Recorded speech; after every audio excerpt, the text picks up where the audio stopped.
Hello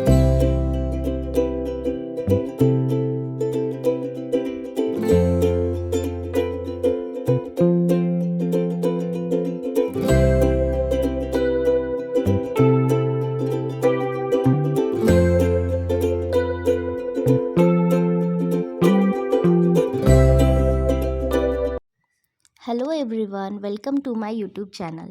आजच्या या व्हिडिओमध्ये आपण पाहणार आहोत की केसांसाठी मेहंदी भिजू घालत असताना त्यामध्ये काय काय टाकल्याने आपल्या केसांना छान पोषण मिळते आणि कोणत्या कोणत्या गोष्टी आपल्या केसांच्या वाढीसाठी मदत करू शकतात हे आपल्याला जाणून घ्यायचं आहे. सोबतच मेहंदी भिजू घालताना ती कशी भिजत घालावी हे देखील आपण या व्हिडिओमध्ये आज पाहणार आहोत.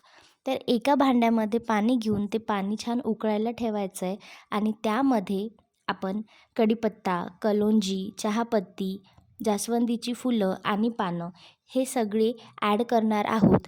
त्या सगळ्यांचं केसांसाठी काय काय फायदे होतात ते मी तुम्हाला सांगतेच.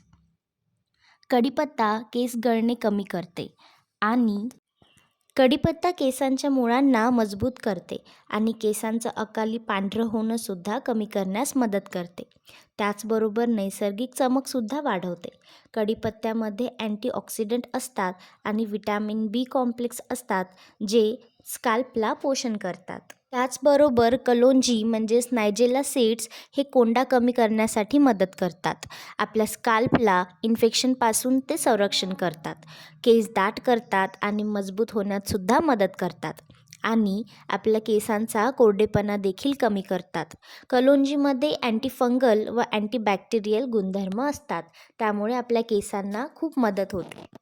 चहापत्ती आपल्या केसांना एक नैसर्गिक गडद छटा देते, चमक वाढवते आणि केस मऊ व सिल्की वाटण्यास पण मदत करते.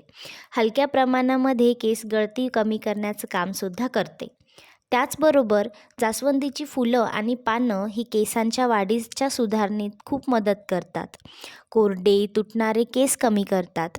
केस मऊ व जाड दिसण्यास मदत करतात. नैसर्गिक कंडिशनरचे पण काम करते जास्वंदीची फुलं आणि पानं.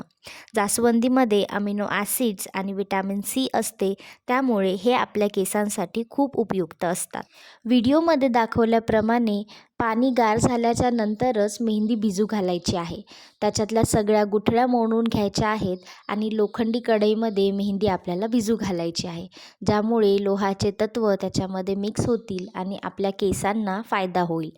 याला छान रात्रीपर्यंत भिजू घालून ठेवायचं आहे आणि दुसऱ्या दिवशी सकाळी यांना मस्त केसावर अप्लाय करून 1.5 ते 2 तास जरी तुम्ही डोक्यावर लावून ठेवली तरी पण चालेल. त्यानंतर फक्त प्लेन पाण्याने धुवून घ्या आणि नंतर रात्री ऑइल करून दुसऱ्या दिवशी शॅम्पू करा. चला तर मग पुन्हा भेटूया पुढच्या व्हिडिओमध्ये.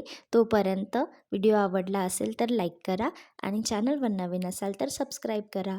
Thank you so much.